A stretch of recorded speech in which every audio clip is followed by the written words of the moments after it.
Buenos días.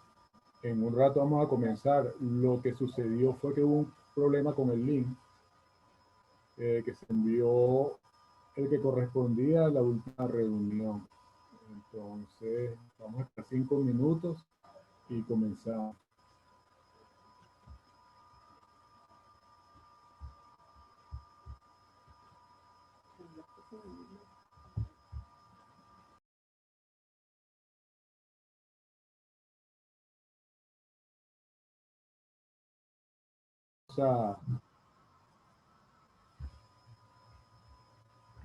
Buenos días, vamos a darle inicio a la sesión de hoy. Buenos días tengan todas las personas que nos acompañan. Muchas gracias por participar. Les habla Lenín Lucena, profesor del Departamento de Psicología Clínica de la Universidad Central de Venezuela. Le damos las gracias principalmente a la Federación Venezolana de Psicólogos por toda la colaboración prestada en esta jornada y también por facilitar la plataforma para el beneficio de todos. Agradecimientos también a todos los profesores del Departamento de Psicología Clínica, especialmente a la jefa del departamento, la profesora Esther Azualde. También queremos agradecer a los estudiantes Waleska Vallenilla y Génesis Gómez, que nos brindan el apoyo tecnológico. Hoy nos acompaña la profesora Ana González. Es profesora de la Escuela de Psicología de la Universidad Central de Venezuela, licenciada en Psicología, especialista en atención psicoeducativa del autismo en la Universidad Monte Ávila, con experiencia como psicóloga clínica en varios institutos, entre ellos Sovenia. También es directora del Centro de Estimulación Integral CETI, ubicado en Plaza Las Américas, coordinadora de las materias Psicología Clínica Infantil, Retardo en el Desarrollo y Pasantías Institucionales. También tiene una línea de investigación en autismo infantil, evolución y diagnóstico. Entonces, bienvenida, profesora Ana. Cuando usted quiera, puede comenzar con su ponencia. A ver, buenos días, ¿cómo están? Gracias, Lenín, por la presentación. Déjenme ver si comparto la pantalla. Ya va. A ver, ¿cómo es que es esto? Compartir pantalla. Allí pueden ver la pantalla. ¿Se ve bien? Perfecto. Excelente. Bueno, buenos días a todos. Muy agradecida pues por la invitación, también por participar en estas jornadas. Ya estoy viendo aquí en el chat que dicen que sí se ve, perfecto. Bueno, el tema que vamos a tratar hoy es de autismo, ¿ok? Y en cuanto a las orientaciones para padres en cuarentena, quisiera saber si los que estamos aquí pues reunidos online son padres de personas con alguna condición o son especialistas en el área o son psicólogos, terapeutas y quieren justamente formarse en cómo manejar esta situación con los padres como profesionales en el área. Me gustaría que me respondieran por el chat, aquí los leo.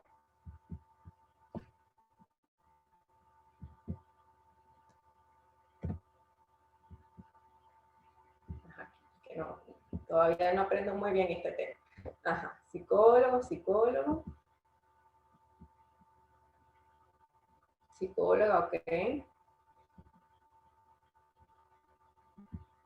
¿Quién más? Perdón, ¿quién más está como psicólogo aquí o como terapeuta?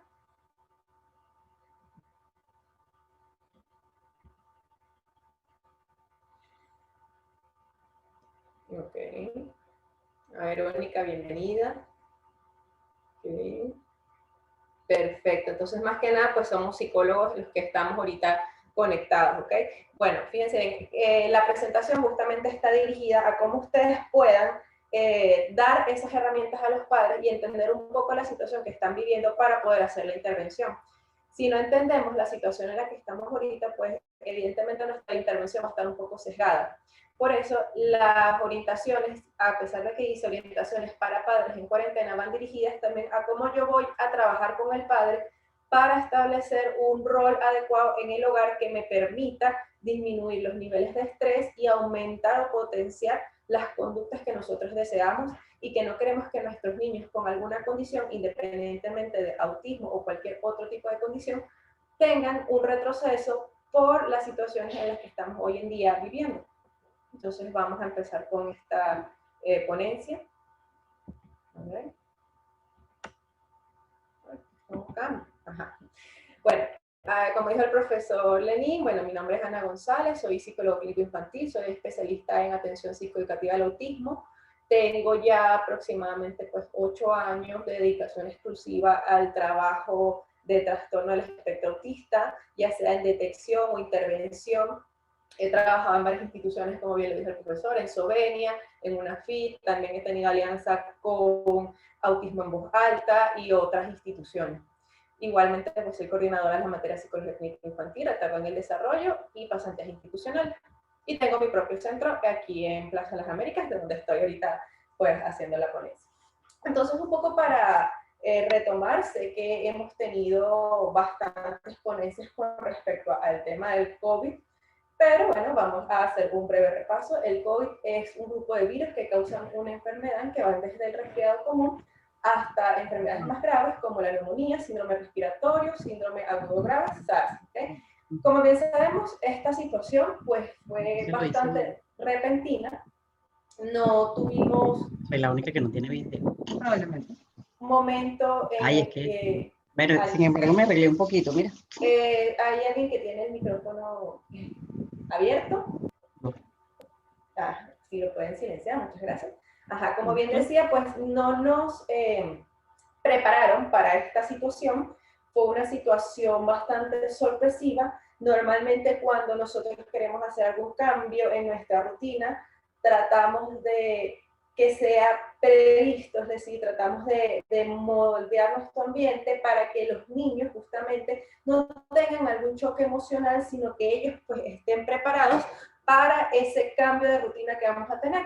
Sin embargo, pues esta situación que se genera como una pandemia desde marzo de 2020 fue bastante sorpresiva, ya que conlleva a un confinamiento y una reestructuración de nuestras rutinas en nuestros hogares de un 100%.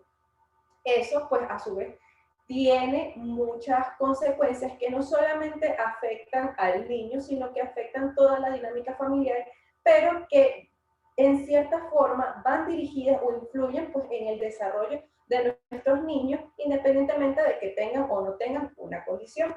En esta situación, pues vamos a hablar respecto a la condición de autismo y cómo influye pues esta situación de pandemia en sus día a día y en sus hogares.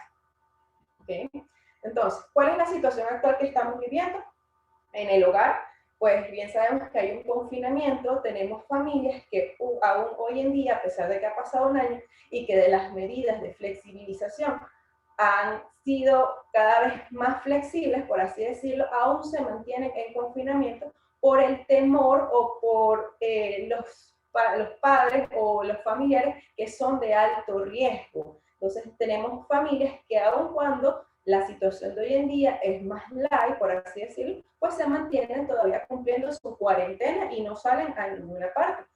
Y tenemos pues el otro lado de la moneda, tenemos padres que hoy en día pues están saliendo, están trayendo a sus hijos a terapia y las medidas de confinamiento pues han disminuido o se mantienen pero en diferentes grados. Luego tenemos pues las medidas de bioseguridad, el tema pues del uso del tapabocas, que es algo totalmente nuevo. ¿Quién iba a decir que nosotros, o los niños sobre todo, pues iban a tener que utilizar tapabocas tanto en sus terapias como en sus actividades diarias, o simplemente para salir a comprar un pan o cualquier otra cosa, ¿no? Entonces, esta nueva medida de seguridad, a pesar de que es nueva, se pueden ver dos polos y me gustaría aquí como hacer un paréntesis, porque tenemos los niños pequeñitos, los bebés de 1 año, 2 años aproximadamente, incluso 3 años, quienes se han adaptado favorablemente a las nuevas medidas de seguridad porque imitan esos patrones de comportamiento del adulto. Y El los como que, utilizan no, incluso como un juego. ¿Okay? Entonces vemos a los niños que quieren ponerse su tapabocas, que quieren jugar con ellos, que incluso lo incorporan en su juego imaginativo hoy en día. Entonces tenemos niños que incluso pueden agarrar un pañito y se los colocan en la boca. Entonces estamos viendo que estas nuevas medidas de seguridad influyen también en el juego del niño. Y tenemos el otro lado, que son los chicos que son más adolescentes o los niños más grandes, en los que se han tenido que adaptar a las nuevas medidas de seguridad, las cuales son igualmente el uso del tapabocas o el uso del alcohol en las manos, y más bien los vemos a veces un poco ansiosos y repetitivos con esta situación, y vemos que les cuesta adaptarse porque evidentemente su día a día no venía siendo así. En el caso del niño con autismo, tenemos niños en los que ellos muy bien se han adaptado, pero se ha tornado un poco obsesivo, por así decirlo, el tema también del uso del tapabocas. A ver, tenemos las nuevas rutinas en casa, esta es la nueva situación también, el día a día, la escolaridad, el desayuno, almuerzo, cena, los juegos en casa. Para los adultos, el trabajo online, que ha mermado en un 100%. Hoy en día, pues, mayormente tenemos los trabajos a nivel online, las consultas a nivel online, las intervenciones a nivel online, cualquier tipo de trabajo que se pueda adaptar a esta nueva modalidad. Tenemos la mayor demanda en el cuidado de los niños. Esto me parece muy importante porque anteriormente, pues, quienes nos ayudaban todos los días al cuidado de nuestros niños, pues era el colegio y eran las tareas dirigidas o la ayuda en las terapias, ¿ok? Y hoy en día quien tiene, como quien dice, la batuta de esto, pues el adulto o el cuidador, que tiene mayor demanda porque debe cuidar tanto de los niños, ya sea uno o dos, dependiendo del núcleo familiar, o de,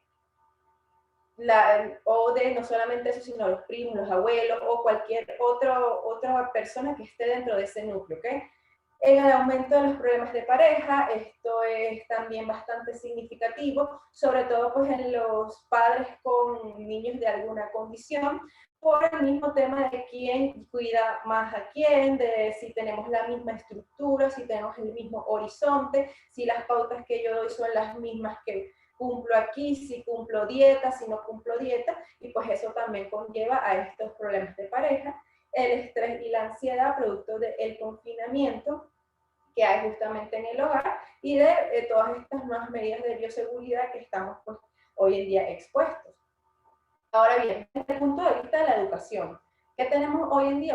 Hoy en día tenemos una escolaridad online que de ahorita actualmente ya no es un 100% online. Tenemos algunas instituciones que están empezando a trabajar presencial, no todas, pero están jugando bajo un 80-20%, 80% online, 20% presencial, donde se están abriendo los espacios para que los niños puedan compartir con otros niños o puedan empezar a incluirse en lo que sería de nuevo la rutina escolar. Tenemos el uso de las plataformas digitales como Google Meet, Zoom, Classroom, entre otros, los cuales también han sido un boom porque muchos niños se han tenido que adaptar al uso de estas nuevas tecnologías o de estas tecnologías que anteriormente estaban, pero que para ellos son nuevas porque no había en ese momento pues, necesidad de utilizar estas plataformas. Tenemos los trabajos o tareas para el hogar sin escolaridad online, que esta es otra modalidad de aprendizaje que se está trabajando hoy en día, donde el colegio envía las actividades y el padre las realiza en conjunto con el niño y luego son enviadas nuevamente para el colegio a través de fotos o de registros. Y tenemos las clases semipresenciales dependiendo del colegio o la situación actual, que es lo que les estoy comentando, que se está jugando bajo un 20-80, 70-30, dependiendo del colegio. Incluso tengo conocimientos de que ya hay colegios en los que se está asistiendo 3 veces a la semana y luego las 2 veces a la semana que quedan son una escolaridad online. Esto siempre pues cumpliendo todas las medidas de bioseguridad que tiene el colegio. ¿Okay? Entonces, ¿qué vemos cuando tenemos un niño con condición?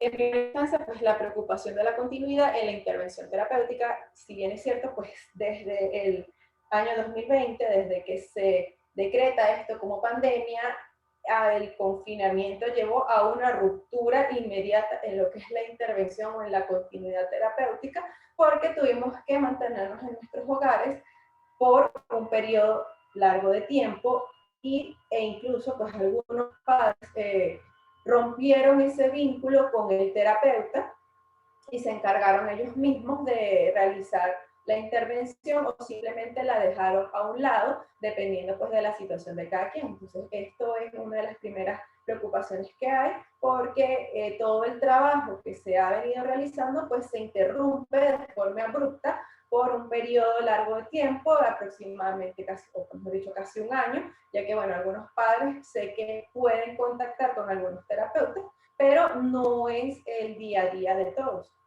Luego tenemos mayor demanda en el acompañamiento de la escolaridad. Una vez que se inicia la escolaridad online, pues es el padre quien debe llevar el acompañamiento o asumir ese rol de coterapeuta o de tutor para que pueda el niño aprovechar esta nueva modalidad, porque el niño pues no viene con conocimientos de cómo es esta nueva modalidad, más bien vemos que se evidencian muchos problemas atencionales o mucho rechazo quizás al tema de utilizar un dispositivo electrónico que normalmente es para el juego o para la recreación como una forma de responsabilidad. Entonces también se genera cierto rechazo. La mayor dificultad para el manejo conductual del niño, esto tiene que ver con aquellos padres pues que en cierta forma no tienen o no poseen las herramientas para manejar en casa al niño, sino que vemos que esas conductas inadecuadas, por así decirlo, se exacerban con el tiempo. Aumento o disminución de las conductas desadaptativas dependiendo del caso, esto también pues lo podemos ver. Vemos que en algunos casos esta pandemia favorece el hecho de que esas conductas repetitivas o ansiosas disminuyan, porque tengo casos en los que más bien el niño, en vez de retroceder, ha sido muy beneficioso para él el hecho de que se mantenga en casa y de que su rutina haya cambiado de forma significativa. Tengo niños que las conductas estereotipadas o repetitivas incluso han disminuido en su totalidad. Y eso, pues, en cierta forma es bastante positivo. Así como tengo niños que el cambio o el cambio de la rutina y este nuevo inicio de vida, lo que ha hecho es que aumenten esas conductas inadecuadas o aparezcan nuevamente conductas que en algún momento simplemente desaparecieron. Por ejemplo, yo tengo un niño que él dejó de hacer su mirada periférica hace más de 5 años y a causa pues de la situación de estrés, esta mirada periférica surge nuevamente y de forma bastante repetitiva. Entonces esto también pues genera bastante preocupación en el adulto. ¿Okay? Otro punto, pues se debe asumir el rol de coterapeuta en el hogar, como les decía, debido a la ruptura que hay en cuanto a la continuidad terapéutica, es el padre quien debe asumir a través de los conocimientos que posee, que en algunos casos pueden ser bastante y en otros casos pueden ser pocos, asume el papel de coterapeuta para intentar darle continuidad a la terapia.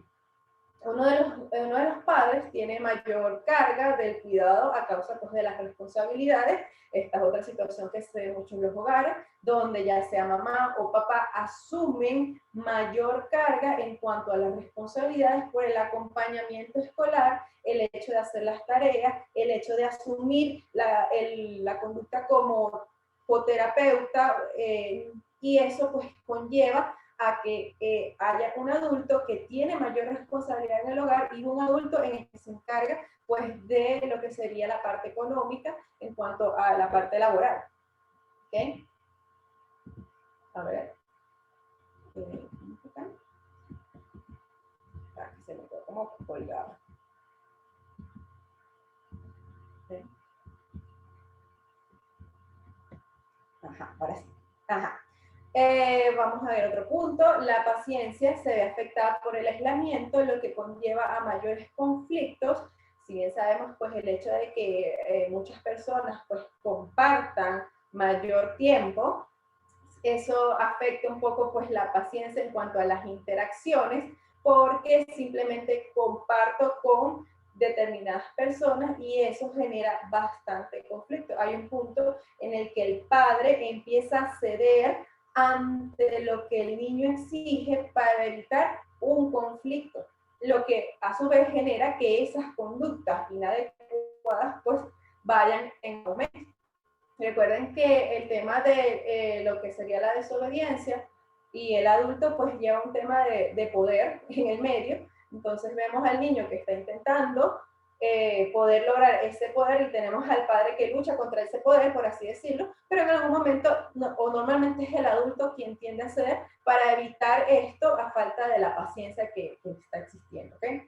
Las etapas del desarrollo se ven influenciadas por el confinamiento. Esto es muy importante porque hoy en día, pues en este año que hemos tenido de confinamiento, pues vemos que nuestros niños, por ejemplo, a nivel motor, no tienen las mismas destrezas que un niño que ha vivido previo a la pandemia, donde ha podido jugar libremente en el parque, donde puede ir a natación, donde puede realizar otro tipo de actividades recreativas que fomentan el desarrollo.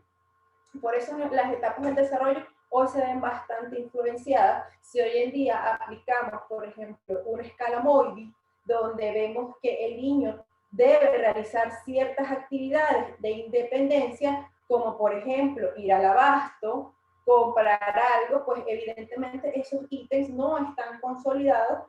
¿Por qué? Porque tenemos una variable externa que nos está afectando. Tenemos la falta de herramientas para el manejo emocional por parte de los padres, que esto pues está asociado al tema de la paciencia. Si el adulto está afectado emocionalmente por esta situación, se le va a hacer mucho más complicado poder intervenir a nivel emocional en las conductas del niño, ¿okay? Y es donde el conflicto pues aumenta. Tenemos casos donde se han visto que es tanto el conflicto que se rompe el vínculo familiar y luego pues se debe intentar trabajar para que ese vínculo se una, sobre todo con los adolescentes. En algunos casos existe un retroceso, lo que genera preocupación, lo que les estaba comentando. Hay niños que esas conductas inadecuadas o inadaptativas, repetitivas, estereotipadas, surgen nuevamente a pesar de que en algún momento de su vida pues han disminuido o incluso desaparecido.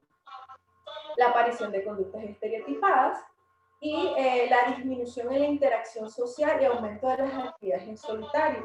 Esto me parece muy importante porque hoy en día nuestros niños, o cuando nosotros vamos a hacer un diagnóstico del espectro autista, por ejemplo, tomamos mucho en cuenta el tema de la socialización, pero nuestros niños han perdido la capacidad de socializar. Entonces, yo como psicólogo no debería, no debería, ¿cómo decirles? Penalizar esa conducta porque yo sé que hay una variable en el entorno que no me permite socializar de forma adecuada o de acuerdo a las expectativas de la sociedad. Por eso hoy en día tenemos niños mucho más retraídos o que no logran poder incorporarse a ese rol social, a ese grupo social de la forma que uno anteriormente estaba acostumbrado a ver, sino que vemos que esas actividades pues le cuentan, al final terminan o prefieren realizar actividades en solitario, como por ejemplo jugar videojuegos en solitario, jugar o armar rompecabezas en solitario. Incluso yo tengo niños que ellos me dicen, yo quiero jugar solo. ¿Por qué? Porque están acostumbrados a que esa es la nueva modalidad de juego y no es la modalidad a nivel social como normalmente pues estamos acostumbrados a ver.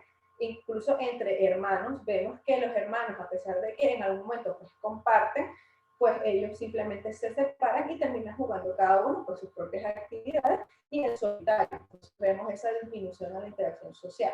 Como les digo, esto me parece muy importante porque hoy en día, si me llega un niño a consulta porque tiene déficit en las habilidades sociales, pues tiene todo su derecho a tener ese déficit. Ahora yo como psicólogo y como especialista en el área tengo que determinar si realmente estas conductas que están manifestándose son producto de estas variables externas en las que no sabemos cómo socializar hoy en día, o es producto de una condición de espectro autista. ¿Y qué lo da? El ojo clínico. Yo bien se los he dicho a varias personas. Nuestro ojo clínico es el que nos va a permitir poder detectar. Recuerden que el espectro autista es la suma de los comportamientos. Si yo tomo como variable independiente el hecho de que el chico no pueda socializar, yo no puedo irme de lleno a que se trata de una condición de espectro autista, porque lo estaría etiquetando de forma innecesaria. Ok, entonces todas estas situaciones todas estas situaciones que hemos mencionado generan mayor aumento del estrés en los cuidadores, ya que al tomar o asumir el rol de en algunos el tiempo personal. Y esto me parece importante. ¿Por qué? Porque si el cuidador está cargado, no tiene tiempo para sí, está lleno de muchas responsabilidades, la intervención se va a ver interrumpida. Y el trabajo del psicólogo infantil va a ir de lleno al trabajo con el padre. Como yo trabajo con un padre que tiene tales situaciones de estrés que no permiten que se relaje y pueda tener o asumir un rol sin tanto aspecto emocional que me esté influenciando. Por eso es importante el tema del tiempo personal. ¿Okay? Y en el espectro autista, ¿qué observamos? Entonces, un poco ya de lleno en la materia. Para entender la situación actual de la persona con autismo o con TEA, primero debemos conocer sobre el TEA. ¿Okay? Entonces, un poco para entender cuando hablamos de espectro autista, ¿de qué se trata? Hablamos de que el trastorno del espectro autista es un trastorno del neurodesarrollo que se caracteriza por fallos o dificultades en el desarrollo sociocomunicacional, ¿ok? Es decir, que esta variable tiene que ver con el desarrollo de la socialización, por eso es que recalcaba en las láminas anteriores que es importante hacer esta distinción porque ahorita, mejor dicho, con el hecho de que se han disminuido los criterios diagnósticos, se han agrupado, tenemos que el desarrollo sociocomunicacional es uno de nuestros primeros aspectos a evaluar. ¿Okay? Incluye lo que es la comunicación con el otro, la comprensión del lenguaje, tanto verbal como no verbal, y la interacción social. ¿Okay? La presencia de intereses restringidos y o comportamientos repetitivos o estereotipados que de cierta forma influyen o limitan en mi interacción con el ambiente. Tenemos niños que esas conductas repetitivas son tan exacerbadas y tan continuas que prefieren quedarse en la estimulación a, vamos a decirlo así, como conectarse con el entorno. ¿Okay? Y otros tenemos conductas que aun cuando no son tan significativas y de igual forma pues influyen en el entorno. ¿Okay?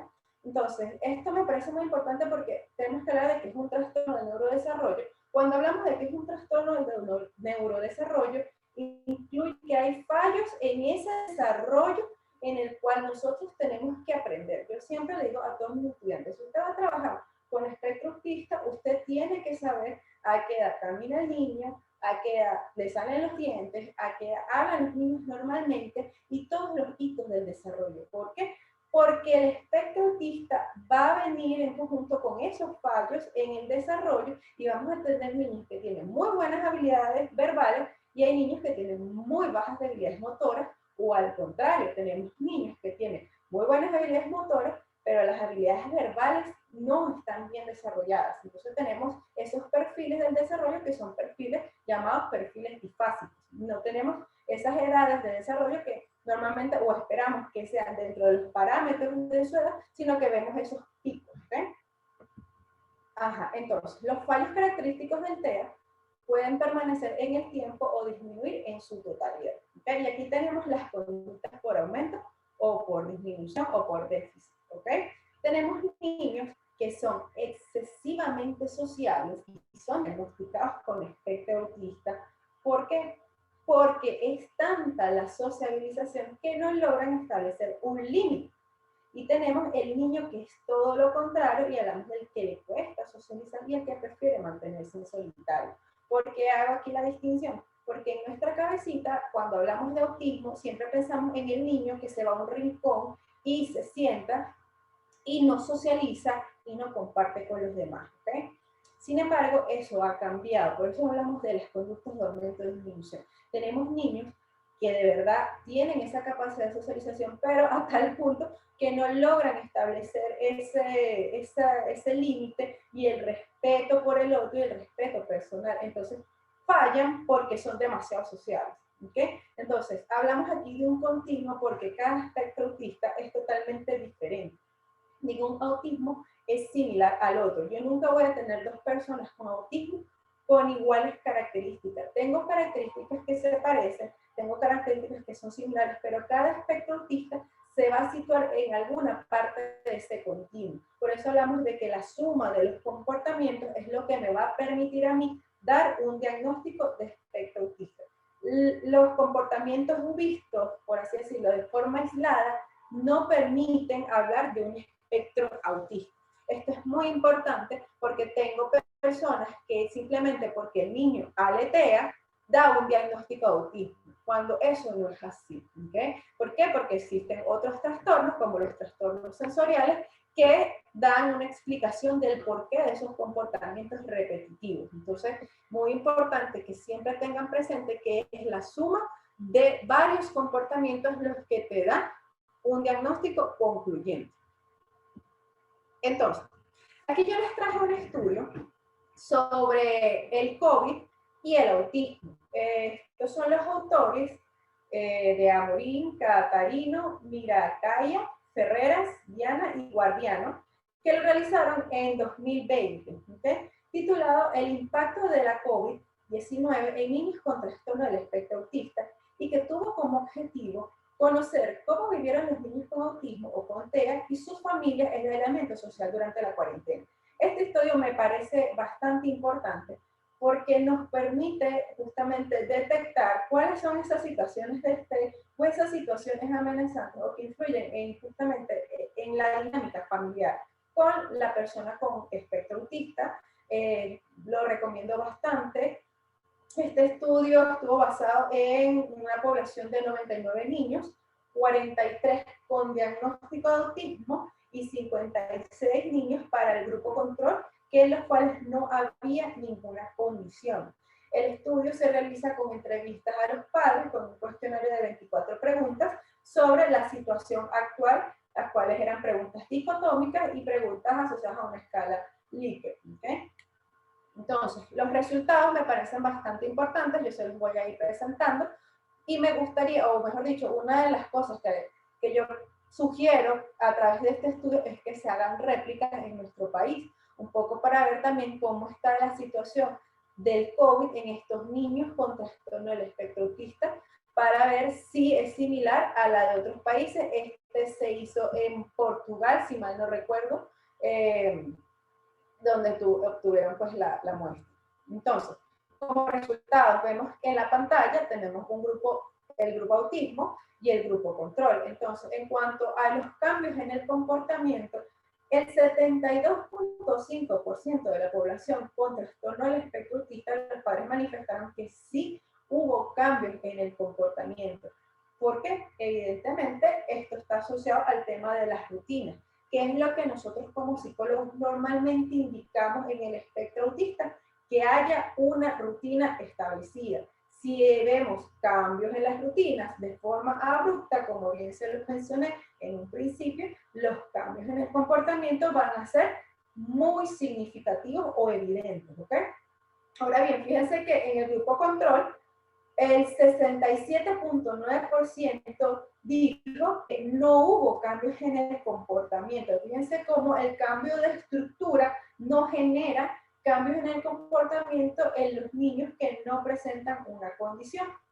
Ahora bien, en cuanto al impacto negativo sobre el aprendizaje, el 46.5% asociado al grupo de autismo considera que esta situación de pandemia sí generó un impacto negativo en el aprendizaje. ¿Okay? El uso de las nuevas tecnologías el tener que sentarme a ser yo quien da la clase cuando no tengo las herramientas para hacerlo, el tema de estar en una pantalla cuando mis procesos atencionales no son los más idóneos, pues generan un impacto negativo, tanto para la población con autismo como para la población o grupo control. ¿Okay? Fíjense que la similitud, aquí no hay mayores diferencias, estamos hablando de un 46,5% sobre un 50% en cuanto a la población sin diagnóstico. Entonces vemos que en líneas generales esta situación de autismo sí, esta situación de pandemia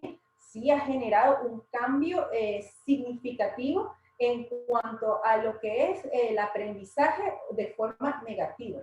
Ahora bien, en el grupo autismo, en cuanto al impacto de lo negativo sobre las emociones, vemos que el 55,8% de la población tuvo un impacto negativo sobre las emociones. Esto está asociado a esos cambios comportamentales en cuanto a la estructura. Ahora bien, fíjense que el 71,4% tuvo un impacto positivo sobre las emociones en cuanto al grupo sin diagnóstico.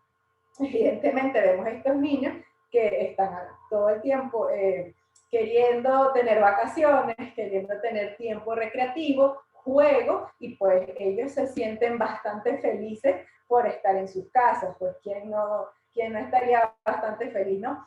Pero vemos la diferencia. ¿Por qué? Porque, como les dije, si yo hago un cambio de rutina importante en mi vida, pues eso me va a generar un impacto bastante negativo, ¿no? Si no estoy preparada para esos cambios. Ahora bien, en cuanto a la ansiedad por parte de los cuidadores, vemos que en el grupo con autismo hubo mayor ansiedad por parte de los cuidadores que los cuidadores de niños sin una condición de espectro autista. En cuanto a los cambios comportamentales, en esta investigación pudieron determinar que el 54% de los niños con autismo presentaban ansiedad o conductas ansiosas. Claro, esto se debe, pues, como les digo, igual a esos cambios de rutina. El 21% presentaba conductas de irritabilidad, el 14% presentaba conductas de obsesión o conductas repetitivas, quizás asociadas a estas conductas estereotipadas o ritualistas, el 7% hostilidad y el 4% impulsividad. Ahora tenemos que ver cómo nuestros niños también presentan conductas similares a estas aquí en nuestro país.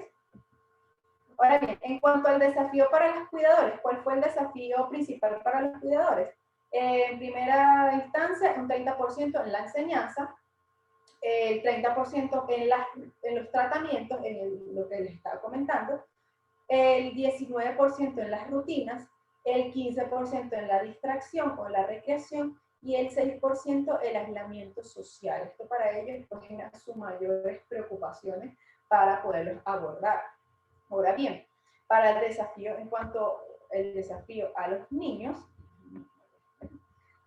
el 53% era el aislamiento social, ¿okay? Si estamos acostumbrados a compartir con nuestros compañeros, a jugar independientemente pues, de la condición que tengamos, como bien les digo, tenemos niños que son muy sociables y tenemos niños que son todo lo contrario, el 53% pues, se ve afectado en cuanto a esta temática.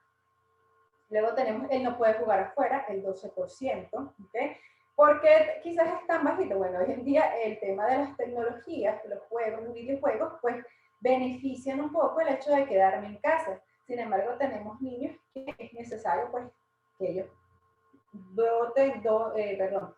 que ellos puedan descargar, es la palabra que brote, descargar todo ese estrés o ese nivel de actividad en parques, en actividades como deportes, ¿okay? En cualquier tipo de actividad que sea fuera de casa.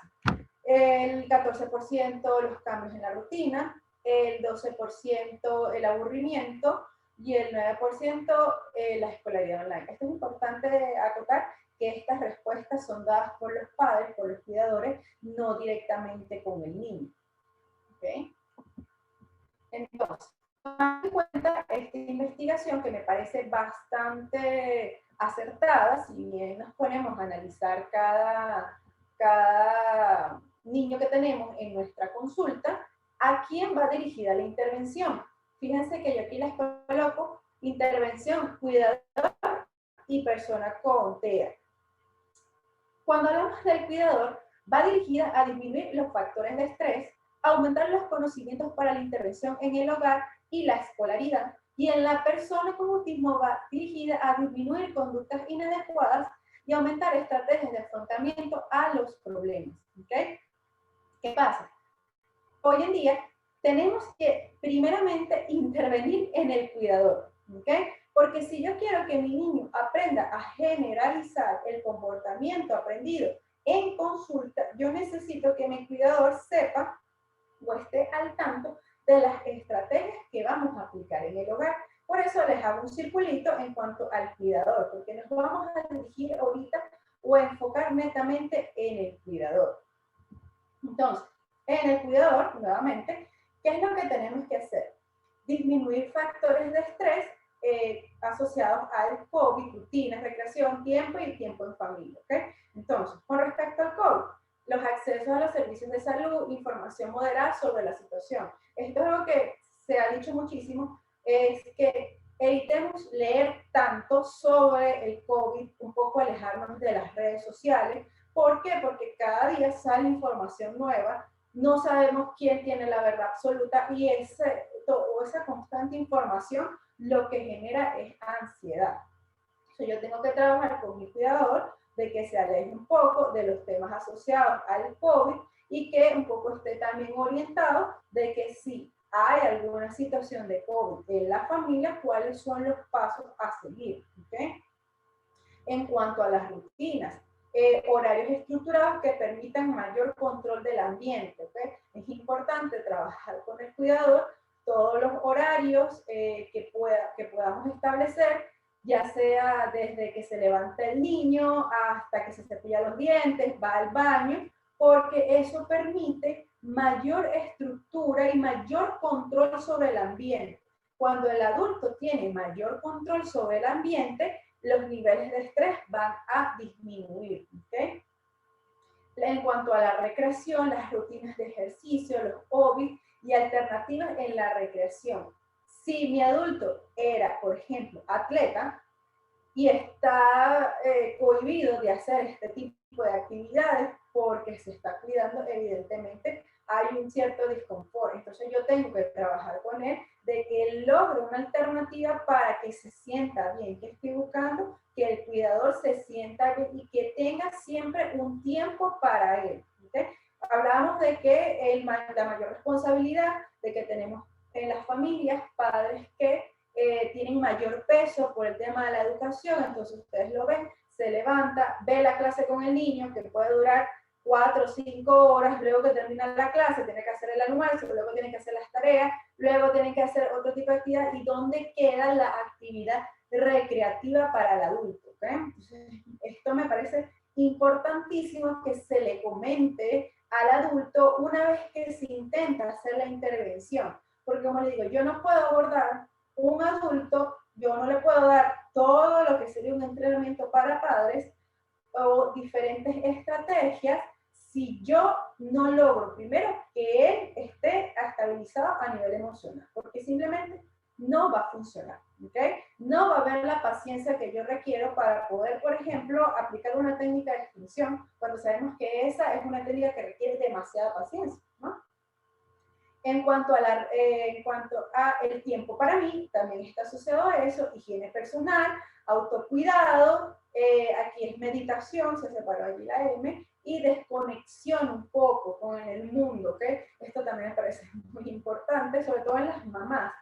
Tenemos mamás que aunque ustedes digan, oye, pero esto es algo quizás tonto, no, no es tonto, por ejemplo, que la mamá tenga un tiempo para hacerse las uñas, que la mamá tenga un tiempo para sacarse las cejas, que la mamá tenga un tiempo para sí, por eso coloco la higiene personal, porque llega un punto en el que mamá quizás no le da ese tiempo personal, se descuida tanto, que simplemente pues se va perdiendo el tiempo para mí. Y eso, aunque usted no lo crea, sigue siendo significativo e importante porque al final esto la hace sentir bien o nos hace sentir bien a nosotros como mujeres, el hecho de cuidarnos, de mantenernos arregladitas, y estas situaciones de estrés a veces hacen que eso se vaya perdiendo con el tiempo. Incluso, bueno, con los padres también, ¿okay? Con las mismas conductas de autocuidado, el acomodarse su barra, el tener tiempo para él, el tener tiempo para el gimnasio, todo eso es bastante importante.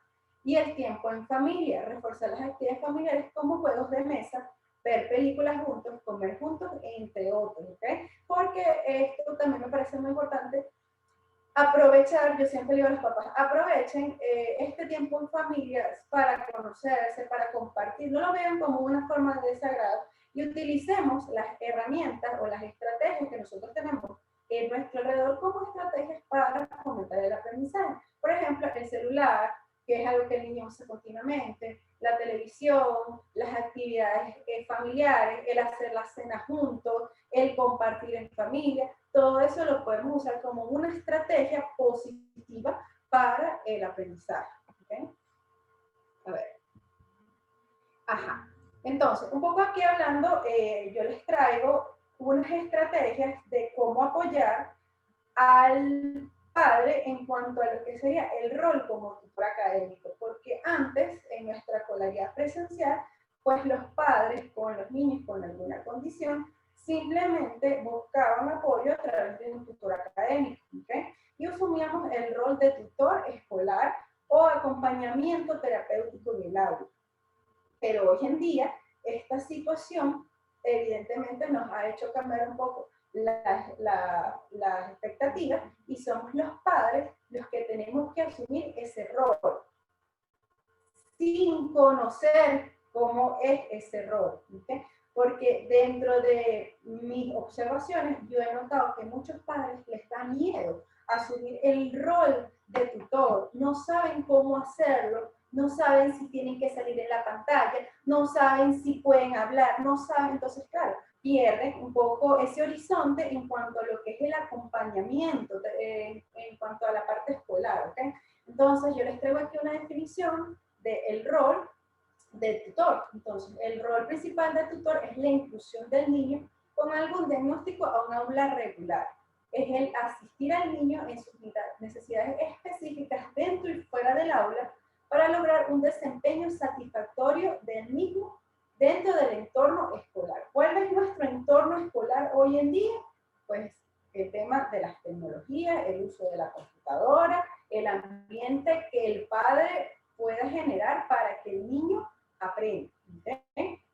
Aquí yo les coloco algo importante. Acompañamiento es totalmente diferente de ser quien realiza las clases. Esto es otra cosa que nos está sucediendo con los padres. Los padres, como evidentemente no tienen las herramientas para poder atacar esta situación respecto a la parte académica, terminan haciendo las tareas al niño. Entonces, ¿quién está aprendiendo? ¿El niño o el padre? ¿Quién está cursando nuevamente cuarto grado? ¿El papá o es el niño, no? Entonces, un poco orientar a los padres que tomar el rol del tutor no implica que yo le voy a hacer las tareas, no implica que yo le voy a copiar de lo que la maestra dicte, de la presentación, ya decir del pizarrón, pero de la pantalla, ¿ok?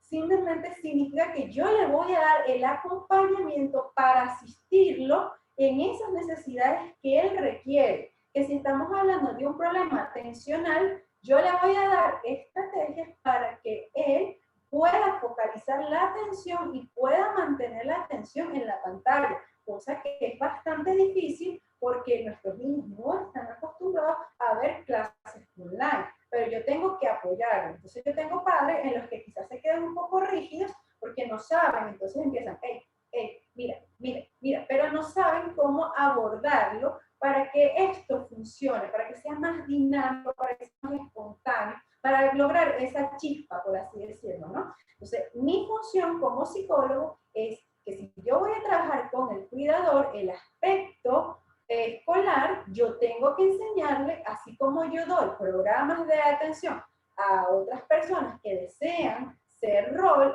el rol del tutor, yo igual lo tengo que entrenar a él, ¿ok? Entonces, el tutor tiene como objetivo sensibilizar, capacitar y acompañar. Es decir, el tutor sensibiliza, capacita y acompaña. ¿A quién sensibiliza? Normalmente es a la población, ¿okay? al estudiante, al compañero y al maestro. ¿Okay? Capacito, trabajo con el niño, fomento también con el maestro, de que él pueda ser quien dé la pauta y no sea el tutor. Y acompaño al niño para que pueda ejecutar las actividades de forma satisfactoria. ¿Okay? Aquí también hablamos de un tema de motivación. Yo tengo que motivar al niño a hacer la actividad, a esta nueva modalidad virtual de aprendizaje. Tengo que ser flexible. ¿Okay? Esto me parece muy importante porque tendemos a penalizar a nuestros niños porque no copian, porque les cuesta prestar atención, porque no están acostumbrados a esta situación nueva de aprendizaje. Entonces tenemos el papá que cree que el niño ya debería hacer todo, entonces vemos que el ambiente escolar o esa dinámica en ese momento se torna para el padre bastante tediosa y bastante conflictiva. Y bueno, evidentemente el niño así se frustra y lo que yo voy a generar es un rechazo. Entonces yo tengo que, como quien dice, abrirle los ojos al padre para que él entienda cuál es su verdadera función. ¿Okay? Entonces, el rol de tutor, vemos aquí, el tutor motiva, conoce, trabaja en equipo. Esto me parece importante porque hay papás que tienen un poco de temor a conversar con la maestra, pero ese es un trabajo en conjunto. El tutor es responsable y planificado, es tolerante, activo y participativo. El tema de no tener miedo de salir en la pantalla, no tener miedo de que me escuchen que yo hablo, no tener miedo de que sepan que yo estoy allí haciendo un acompañamiento. ¿Okay? No estoy haciéndole las tareas, no estoy copiando por él, estoy acompañándolo para que logre el objetivo. Debe ser tolerante, activo y participativo, afecto y promotor de la independencia. Esto también es muy importante, porque como bien les digo, los padres tienden a hacerles las actividades porque, bueno, es más sencillo terminar la actividad, yo copiar y ayudar al niño que promover esa independencia, porque esa independencia genera más trabajo, genera más responsabilidad por parte del padre para que el niño pueda lograr el objetivo y el aprendizaje. Entonces, el padre como tutor comprende las habilidades y deficiencias del niño. Aquí me parece importante que ustedes como psicólogos puedan conversar con los papás y darles un poco a entender cuáles son esas habilidades y cuáles son las deficiencias del niño, y de las habilidades, de mis bondades, yo me puedo agarrar para poder fortalecer las debilidades del niño. ¿Okay? Por ejemplo, yo he visto en estas clases online, tenemos maestras que han logrado que la dinámica sea mucho más espontánea, más activa, para que se sientan más despiertos. Entonces ponen gincanas, ponen actividades, ponen, por ejemplo, yo vi una maestra que puso una ruleta y lanzaba la ruleta y había como una actividad que todos tenían que hacer si caía en la ruleta. Entonces eran, por ejemplo, levantarse, brincar, prender la luz, apagar y volverse a sentar. Entonces, ¿qué hago? Si al niño le cuesta hacer esas actividades, pues yo lo voy a ayudar guiándolo a través de otras habilidades para que logre el objetivo. Pero no lo voy a hacer yo por él, la idea es que lo haga el niño, ¿no? Entonces un poco también enseñarle y decirle, mira, tenemos habilidades y tenemos deficiencias. Hay niños que les cuesta mucho copiar, hay niños que les cuesta tomar dictado, hay niños que el tema atencional es bastante difícil, pero que, por ejemplo, la maestra da la clase de historia y él no necesita copiar porque la retentiva es tan buena, que él se puede aprender todo lo que es historia de Venezuela en una clase y es capaz de participar y de hacer todo de forma inmediata sin necesidad de copiar. Entonces, ok, pues si estas son tus habilidades y esta es tu deficiencia, vamos entonces a trabajar en base a tus habilidades, que tienes muy buena retentiva, para lograr las deficiencias. Vamos a hacer un resumen, vamos a copiar de aquí a acá, vamos a tratar de lograr ese pequeño objetivo que estamos tratando de establecer para que puedas lograr el límite. ¿Okay? ¿Cuál es el límite? Bueno, vamos a copiar toda la tarea, ¿okay? Y así progresivamente. Pero me estoy molestando, no le estoy castigando, no le estoy haciendo sentir mal por el hecho de que simplemente sabemos que le cuesta, ¿ok? Ahora bien, tenemos niños que no es que le cuesta, simplemente no les gusta, entonces yo también tengo que motivar de alguna forma, sin castigar continuamente, el hecho de que mi niño pues no le guste copiar, ¿ok? Entonces, permitir los errores sin culpabilizar y fomentar la autocorrección. Esto también me parece muy importante que se hable con el tutor o con el padre que va a asumir el error. A nuestros padres les cuesta ver que nuestros niños se equivocan y es normal porque queremos que nuestros niños hagan las cosas bien. Entonces, tenemos el niño que puede tener errores ortográficos porque es muy normal en el desarrollo, pero tienden a culpabilizarlos, a castigarlos. Entonces ustedes ven que el niño que, por ejemplo, odia copiar y escribe mal, no sé, casa, y la escribe con Z, y viene mamá y se lo borra, y se lo borra, y se lo borra, molesta, evidentemente lo estoy culpabilizando y lo estoy frustrando. Entonces, ¿qué tengo que hacer? Yo tengo que enseñarle al papá, al padre, que ay, aquí se me acuerdo del chat. Ajá. Tengo que enseñarles que no puedo hacer eso, que hay otras formas de autocorrección. ¿Terminaste la actividad? Bueno, vamos a leerlo en conjunto, vamos a revisar los errores que tiene o vamos a revisar qué podemos mejorar. ¿Okay? Entonces, trabajar en equipo.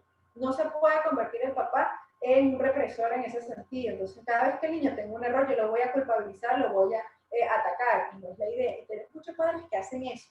Y tenemos que enseñarles que esa no es la mejor opción. ¿Okay? No tener miedo a la intervención o a la corrección, tenemos el otro lado. Tenemos el papá que no corrige por miedo, por temor, porque no sabe si la maestra lo va a escuchar, porque no sabe cómo hablar, entonces también ese acompañamiento se vuelve bastante tedioso. ¿Okay? Tenemos papás que susurran, por ejemplo, entonces tú estás en la clase y él le dice, copia aquí. Entonces, claro, ya la clase de por sí es bastante pesada, tengo un papá que es bastante pesado, el niño va a estar atento totalmente, pero hay a mi mundo mágico, por así decirlo, que prestar atención. Entonces, un poco también fomentar, como les digo, la espontaneidad, el hablar, el expresarse, el aprender a hablar con los niños. Yo creo que esto es muy importante, porque nosotros como terapeutas sabemos hablar con los niños, mamá, además de que tienen otras responsabilidades como el trabajo, no saben hablar con los niños, no saben expresarse con los niños. También yo necesito niños que sean espontáneos, ¿ok? Adecuar el ambiente para la educación, ¿ok? Evidentemente podemos reciclarse en nuestro tiene que ser en un lugar aislado de todos esos estímulos distractores. Yo tengo padres que han adecuado habitaciones que son el aula de clase y eso me parece maravilloso. ¿Okay? Incluso tengo que adecuar una habitación fuera de la casa, en el patio, y ellos tienen una rutina que me parece maravillosa, que el niño se levanta, se viste, se pone el uniforme, desayuna, agarra su morral y cruza hacia el patio para ver la clase allí. Estoy alejada de todo ese ambiente, ¿okay? En un ambiente que no es el de él, o sea, esto no es escuela, su casa es el juego, su casa es para descansar. Entonces yo tengo que tratar de acomodar el ambiente para que el niño primero no piense que, oye, me está cambiando mi área escolar o mi área de juego por un área escolar, por algo que es una responsabilidad, por algo que no me gusta, que lo hago por responsabilidad, no por querer, quizás. ¿Okay? Entonces, un poco respetar el ambiente del niño. Su cuarto es su cuarto de juego, pero el ambiente que el padre busque para cambiar y para establecerlo como un ambiente de educación debe ser totalmente externo al área de juego. ¿Okay? Evitar estresarse o enfadarse, a los papás tenemos que enseñarle bastante esto, por lo mismo. Fíjense que me pasó con un caso en el que el niño como que hizo todo perfecto, ¿ok? Pero se le olvidó una sola cosa. Entonces yo veo y le digo al papá, mira, se le olvidó, hizo todo perfecto. Yo siempre empiezo con lo positivo, digo, mira, hizo todo buenísimo. Hicimos todo, logramos todo. Hicimos todas las actividades, hicimos todas las tareas, porque yo trabajo también acompañamiento terapéutico en la parte educativa, y entonces le digo, pero se le olvidó tal cosa. Se lo dio un cuaderno. Bueno, el niño salió y en vez de decirle, oye, lo hiciste muy bien, te felicito, lograste todo, fue, ¿por qué no trajiste el cuaderno? Vamos a llegar a la casa y vas a hacer las actividades. Entonces, le estoy dando demasiado peso a lo único negativo, pero el niño que no le gusta copiar, que no le gusta las actividades, que se fatiga continuo, pudo hacer 1.000.000 actividades, le damos peso a la parte más negativa. Entonces, también tenemos que enseñar a los papás a reforzar esos avances del niño, no quedarme siempre en lo negativo. Ayudar a mantener foco atencional. Esto también me parece importante porque los niños no están acostumbrados a esta modalidad, no están acostumbrados a que estemos todo el tiempo viendo la pantalla, porque tenemos niños con problemas atencionales, o sea, tenemos niños que les cuesta mantener la atención, incluso para ver una película. Entonces, si yo no logro ver una película, ¿cómo voy a creer que el niño esté 45 minutos viendo una clase? ¿Okay? Entonces, ayudarlos a mantener foco atencional. Si vemos que le cuesta, bueno, vamos a hacer 5 minutos, luego termina de copiar, luego volvemos 5 minutos, ayudándole un poco a jugar con esas actividades y ser menos estrictos. ¿Okay? Entonces, a nivel conductual, los entrenamientos para padres o a nivel del rol que vamos a empezar a asumir, tenemos que trabajar los siguientes temas: los refuerzos, los premios, los castigos, el dar instrucciones, el seguimiento de instrucciones, los hábitos y las rutinas, establecer horarios y el tema emocional, que no podemos dejarlo a un lado. Tenemos que aprender a ponernos en los zapatos del niño, entender su frustración, entender qué le molesta, comprender por qué están así. No es porque simplemente tú no puedes llorar, tú no te tienes que molestar, tú no esto, soy solo yo el adulto que tiene que hacerlo, ¿no? Tenemos que entender a nuestros niños porque nuestros niños se frustran, a nuestros niños les pega toda esta situación, ¿ok? Solo que la manera quizás de ellos manifestarlo no es igual a la del adulto, pues se manifiesta más a nivel conductual. Entonces tenemos que trabajar estos refuerzos, castigos, instrucciones, hábitos, rutinas en el hogar. En resumen, he hablado bastante, ya casi que me estoy quedando cónica.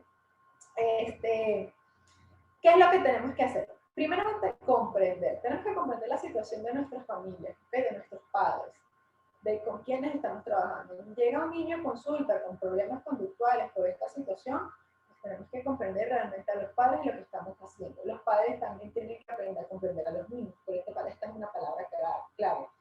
Luego tenemos el valorar el esfuerzo que hacen, valorar el esfuerzo que hace tanto el cuidador como el niño para poder cumplir las actividades. Ser flexibles, tenemos que enseñar a ser flexibles, ¿okay? Tenemos que motivar, compartir y trabajar la armonía en familia. Me parece muy importante poder trabajar la armonía en familia porque ese va a ser nuestro objetivo principal, que las familias se lleven bastante bien. ¿Okay?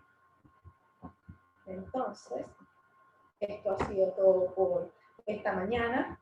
Espero que les haya aprovechado bastante y que hayan aprendido bastante de todo lo que les estoy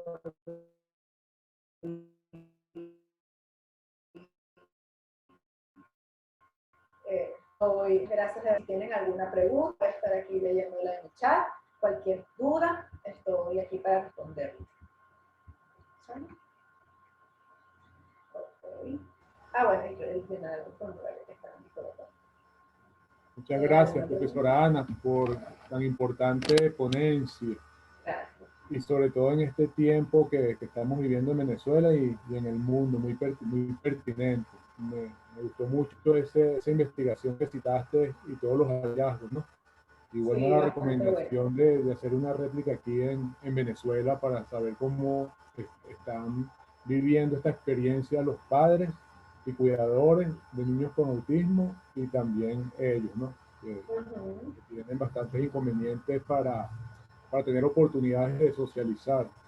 Totalmente. Si tienen alguna pregunta, bueno, pueden abrir el micrófono y tengan a bien hacérselo a la profesora Ana para aclarar las dudas. Lo bueno es que todos participemos de manera de construir más este conocimiento. Profe, tengo una pregunta con respecto a la parte de, ya más como de la parte, o sea, educativa, pues de los colegios. porque realmente ahorita creo que tanto los niños como los papás se han quejado mucho de el exceso de tareas, pues, o sea, la cantidad de tareas que le mandan a los niños diariamente, más el tiempo que tienen que estar como conectados a las clases. Entonces quería saber, o sea, cómo podríamos manejar eso, o sea, o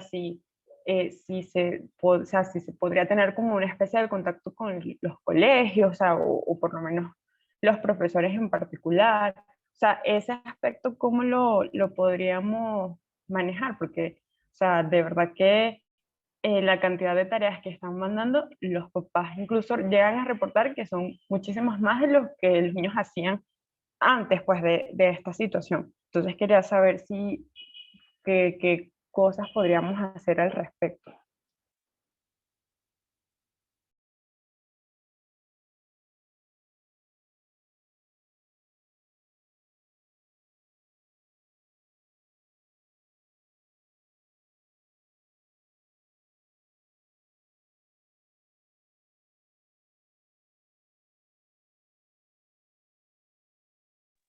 Ay, creo que la profe se desconectó. O sea, no, creo que no escuchó la pregunta. Creo que se le cayó la conexión, Virginia. Vamos a esperar un rato a ver si se conecta otra vez.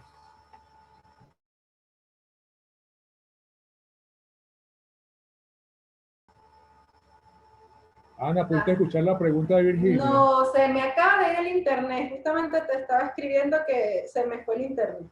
Ajá. Vuélveme a repetir la pregunta. Me estabas comentando de que hay excesivas actividades escolares.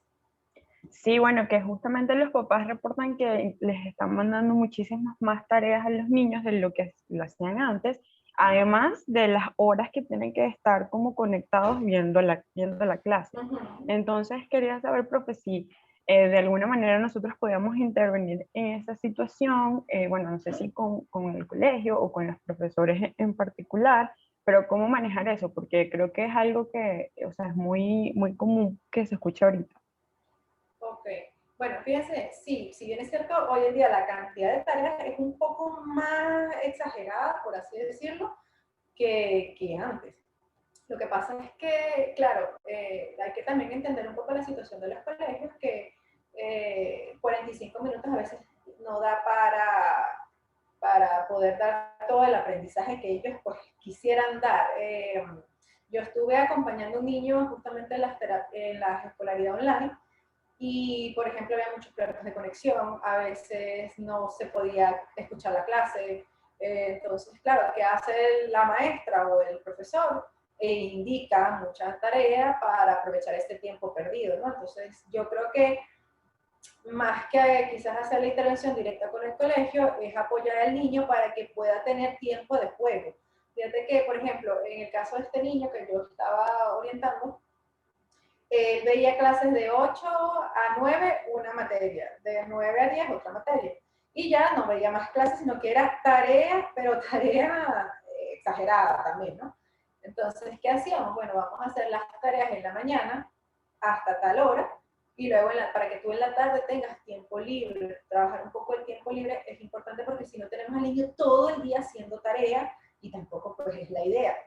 Y es donde el niño se frustra, ¿no? Y vemos que, oye, tienen tanta tarea que tanto mamá, papá como el niño pasan todo el día haciendo tareas y no hacen más nada. Entonces, un poco más bien trabajar en los tiempos, porque los colegios yo dudo que se abran a hacer cambios o modificaciones en su currículum y en sus objetivos diarios por los niños o porque sean demasiadas actividades. Entonces, preferiblemente tratar de adaptar la situación con horarios más establecidos, con mucha motivación para que el niño pueda hacer las actividades rápido y pueda culminarlas y trabajar el tiempo de juego.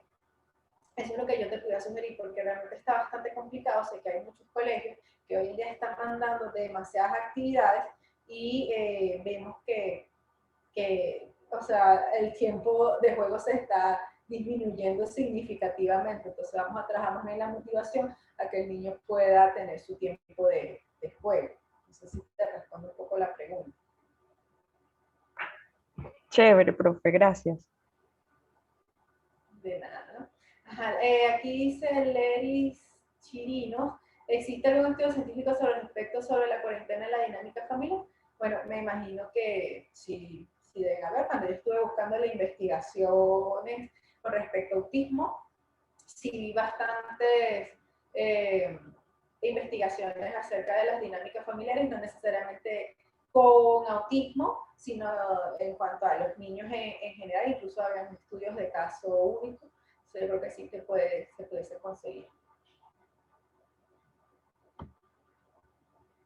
Si tienen alguna otra pregunta. No se escuchó bien tu respuesta, Ana. Que estaba respondiendo aquí la pregunta de Leris Chirino sobre si había alguna estudio científico acerca de los efectos sobre la cuarentena en la dinámica familiar, que estoy diciendo que sí, seguramente hay, porque al hacer la investigación sobre el tema de autismo, pues sí pude notar que sí hay bastantes estudios acerca de lo que es la estructura familiar.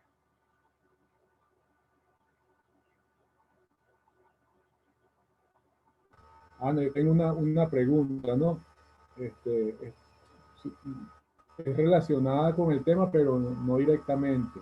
Ok. En estos días me contactó una señora que tiene un hijo diagnosticado con el trastorno del espectro autista moderado, pero este niño también este adolescente fue diagnosticado también con morbilidad, con esquizofrenia.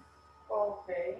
Y las conductas de él han sido bastante impresionantes para la mamá, ¿no? Por toda la topografía de la conducta. En estos casos, porque él estaba estudiando dibujo, ya no está formal, que no quiso estudiar más, y esta fue como una manera de la mamá encontrar dónde él puede desarrollar las habilidades, pero le cambiaron la situación y pasó a estar como un estado maníaco. Saltaba de un mueble a otro, brincaba, bailaba, entre otras cosas. Cuando son estos casos, con este tipo de diagnóstico, ¿qué se recomienda a los padres hacer? ¿Ya tiene control psiquiátrico? ¿Tiene su control, no, pero qué se recomienda a la madre? Ok, bueno, primeramente a la madre hay que entrenarla inmediatamente en contención para que cualquier situación que se vaya a presentar, ella sepa cómo abordarlo y cómo hacer la contención física sin salir lastimada. ¿Okay? Yo no soy de hacer contención directa con el niño, o sea, de yo abrazarlo y hacerle esa llave que normalmente hacemos, yo no soy particularmente, no me gusta, ¿okay? Me parece un poco invasivo y más bien lesionante, incluso para mí. O sea, yo tenía muy malas experiencias en mi vida con eso y he llevado más golpe que el niño, o sea, haciendo esas cosas. Entonces yo creo que es importante que la madre tenga estrategias para afrontar esa situación y sepa canalizar o redirigir la conducta en el momento. Una conducta agresiva, si es una conducta maníaca, yo tengo que aprender a redirigir la conducta de una forma quizás más adaptativa. Por ejemplo, si el niño se le va encima, se le abalanza en una situación de crisis, yo debo redirigir esa conducta. Bueno, tú quieres pegar, quieres hacer esto, quieres destruir, lo puedes hacer, pero no hacia mi persona, hacia algún objeto en particular, una almohada, una colchoneta, lo que sea. Incluso los terapeutas ocupacionales trabajan mucho con el tema de la propiocepción, que ellos, para poder regular al niño, los meten en una colchoneta y les hace presión y todo eso. Entonces yo siento que los padres tienen que tener estrategias de eso, tienen que saber hacerlo, porque pueden salir lesionados él, puede salir lesionado el chamo, o sea, puede salir lesionado cualquier persona, y la mamá tiene que saber canalizar ese tipo de situaciones, ¿ok? Para poder trabajar con el niño. Pero así, de decirte, mira, a nivel conductual hay que hacer esto, no, o sea, hay que realmente evaluar bastante el caso, pero creo que lo más importante es que la mamá sepa tener estrategias de afrontamiento a situaciones que pueden salirse de control. ¿Okay? Gracias. De nada, bueno, si tienen alguna otra pregunta, si no, damos por terminado.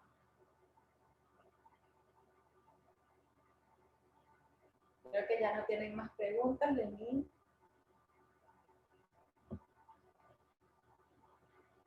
Sí, bueno, creo que tampoco hay más preguntas. Bueno, reitero agradecimiento por tomarte el tiempo en elaborar, ¿no?, esta presentación, que va a ser de mucho provecho para todos, de verdad muy valioso. Yo como tengo el privilegio de tener la presentación, la voy a revisar para investigar. Chévere.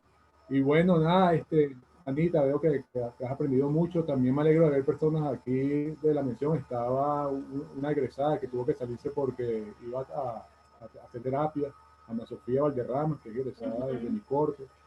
Y bueno, seguimos construyendo. Tuvimos un problema con el link, que se envió el link de la reunión pasada. Creo que por eso falló la participación, pero afortunadamente Gualesca Vallenilla nos está ayudando a grabar y la vamos a subir allí. Entonces, de mi parte, muchas gracias.